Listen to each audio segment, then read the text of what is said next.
Hey guys, in this video, I will show you how to use Uber Eats app to order food. All right, let's begin. First, download the Uber Eats app from the App Store or Google Play and open it. Set your delivery location by going to the Account tab, selecting your profile, and adding your address under Saved Places.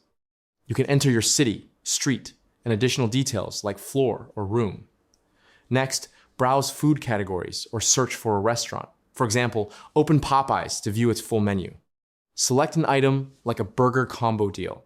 Customize it if options are available and add it to your cart. You can also select another item, such as a wrap, adjust preferences, and add it to your order. Open your cart to review items, adjust quantities, and check the total price. Continue to checkout. Apply offers if available, and choose your payment method, including card or Uber balance.